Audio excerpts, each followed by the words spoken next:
Journalist महोदया, EPS 95 इतना serious matter है, इतना सीरियस मैटर है कि आज हमारे सरकार, आज हमारे देश के प्रधानमंत्री और फाइनेंस मिनिस्टर महोदया भी ओल्ड एज की हो गई हैं, 75-76 साल के हो गए हैं। इन्हें भी पेंशन की जरूरत आन पड़ेगी। और ऐसी सूरत में हमारे पैसे, जो हमारे सैलरी के पैसे कटते रहे, जमा होते रहे सरकार में, मैं अपना हक अधिकार मांग रहा हूं, जिस पे ये मीटिंग पे मीटिंग, ईटिंग मीटिंग सीटिंग कर रहे हैं। बहुत सारे हेमा मालिनी हो, चाहे बीजेपी के बहुत सारे लीडर हों, चाहे बहुत सारे ब्यूरोक्रेट्स हों, सब ने आवाज़ उठाया कि ये हमारे बुजुर्गों की सम्मान है, इनकी पेंशन मिलनी चाहिए। दिल्ली सरकार और अन्य अलग अलग राज्यों के सरकार ने भी इस पे आवाज़ उठाया कि पेंशन हम देंगे, लेकिन हम पेंशन देंगे, यही हमारे मोदी जी भी कह रहे हैं, हम पेंशन देने के लिए तैयार हैं। हम 7,500 plus DA plus medical facility देंगे। रात के 12:30 बजे ये लोग मीटिंग करते हैं, देंगे। लेकिन देंगे कब? कब देंगे? ताकि वो जो है बीड़ी खरीद सके, चप्पल खरीद सके, एक गमछा खरीद सकें, एक कुर्ता पजामा सिला सकें, और चैन की ज़िंदगी, सूखी रोटी की जगह थोड़ी सी उसमें जो है एक बटर या घी लगा के, चूँकि बुढ़ापा है, सूखी रोटी चबाई नहीं जाती, खाई नहीं जाती, दाल थोड़ा सा मिल जाए, दाल में डुबो करके हम रोटी खा सकें, इस लायक कब बनाओगे? ये मांग हमारी लगातार चल रही है। सरकार वादा पे वादा कर रही है, हम जल्द दे रहे हैं, हम जल्द दे रहे हैं। तो ये सब इलेक्शन का स्टंट बना करके, इलेक्शन में फ़ायदा लेकर करके ये सब हमें मूर्ख बना रहे हैं। तो सरकार से, आपकी चैनल से अपील है कि अति शीघ्र जो आप वादा किया है, जो आप कह रहे हैं कि इनके हक अधिकार है, इनका सम्मान है, ये मिलना ही चाहिए। तो देर किस बात का, उठिए और इनको रिलीज कीजिए, इनके अकाउंट में पैसा ट्रांसफ़र कीजिए, ताकि ये सुख शांति के साथ रोटी खा सकें, चैन से रह सकें। आप देर किस बात का? तो आज हमारे जो है ब्रिगेडियर अशोक राव जी और उनके जो महेंद्र जी हैं और कई उसमें हमारे लीडर्स हैं, उसमें डॉक्टर दुआ तन मन धन से हर तरह से साथ देने के लिए तैयार है।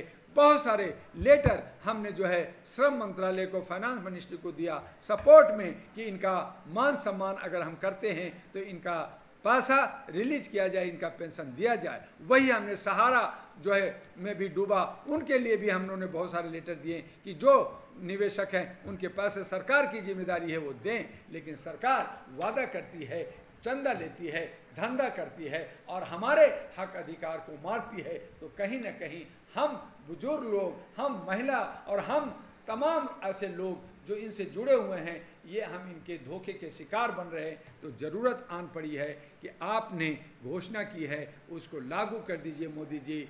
जय हो मोदी जी, हम भी कहेंगे। और हमारे ये बुजुर्ग लोग जो आहे भर रहे हैं, जिनकी बहुत सारे लोगों की मौत हो गई है, अकारण मौत हो गई है, जो 75 साल के 70 साल के उम्र के हो गए हैं और उनकी मौत हो गई है, उनका भी पेंशन आपने खा लिया है। आपके पीएम फंड में, रिलीफ फंड में भी पैसा है, इनका पैसा है, बैंक में डेड अमाउंट है और न जाने कितने करोड़ों अरबों रुपया है, जिसे आप जो है ब्यूरोक्रेट्स को और अपने जो है कॉरपोरेटर को 12-12 लाख रुपया माफ़ कर देते हैं, उनको दे रहे हैं, लेकिन हमें सुख शांति नहीं दे रहे हैं, हमारा हक नहीं दे रहे हैं। तो ईपीएस 95 का ईपीएफओ के अंदर जितने भी पेंशनधारी बनते हैं उनका आपने कहा कि 2006 से पहले और 2006 के बाद का सबको समान रूप से पेंशन दिया जाएगा। ये डॉक्टर मोदी जी का वादा है। तो ये वादा इम्प्लीमेंट कब होगा,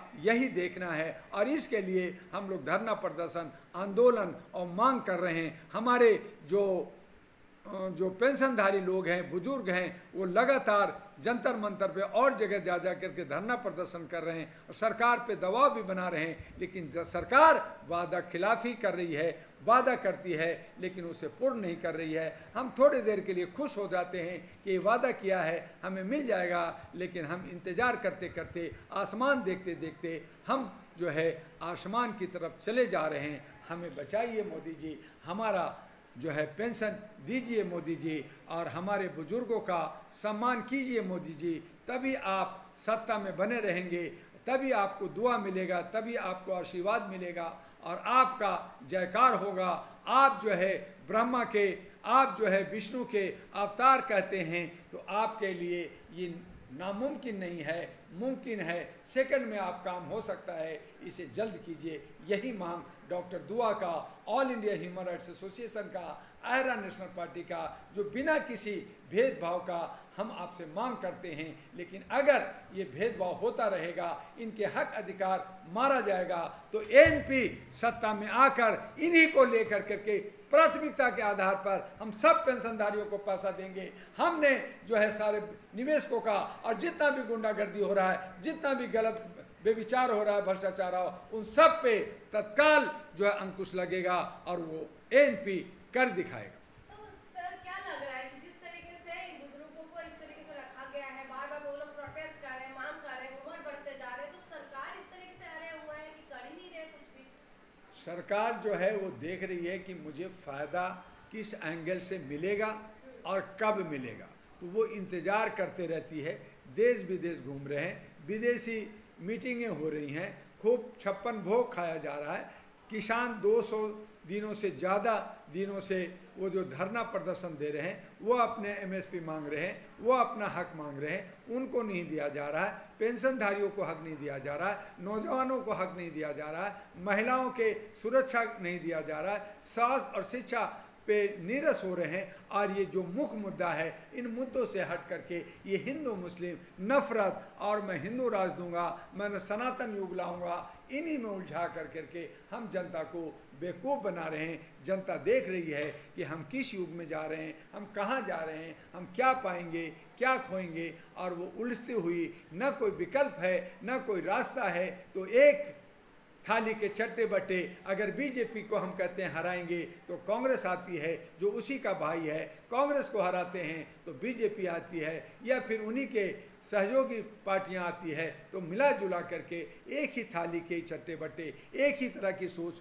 एक ही तरह के नैरेटिव रखने वाले लोग आ रहे हैं। आज ज़रूरत है एक नया विकल्प के साथ आगे बढ़ने का, आज ज़रूरत है सबके हक अधिकार और आर्थिक आज़ादी दिलाने का, आज ज़रूरत है जातीय जनगणना और सबकी हिस्सेदारी और भागीदारी देने का। और उसके लिए एक ही विकल्प सामने आ रहा है जिसे हमें मजबूत करना है, जिसे हम 65 करोड़ के नौजवानों से आह्वान कर रहे हैं कि एएनपी की दामन थामिए, सब मिलकर करके इन तमाम जो गलत लोग हैं इनको बाहर कीजिए और एक नया विकल्प बनाते हुए नया सवेरा, नया बदलाव, नया हमारा संविधान के अंदर आमूल चूक परिवर्तन अगर करना पड़ा और इनको हटाना पड़ा, तो सत्ता प्राप्त कीजिए और अपना लोकतंत्र को बचाइए। हम लोकतांत्रिक तरीके से हम सब मिल कर करके एक बगिया के अंदर सभी, चाहे हिंदू हो या मुसलमान, सिख हो या ईसाई, चाहे हिंदी बोले या अंग्रेजी, चाहे कोई भी भाषा बोले भाषी हों, हम हैं हिंदुस्तानी, हम हैं भारतीय,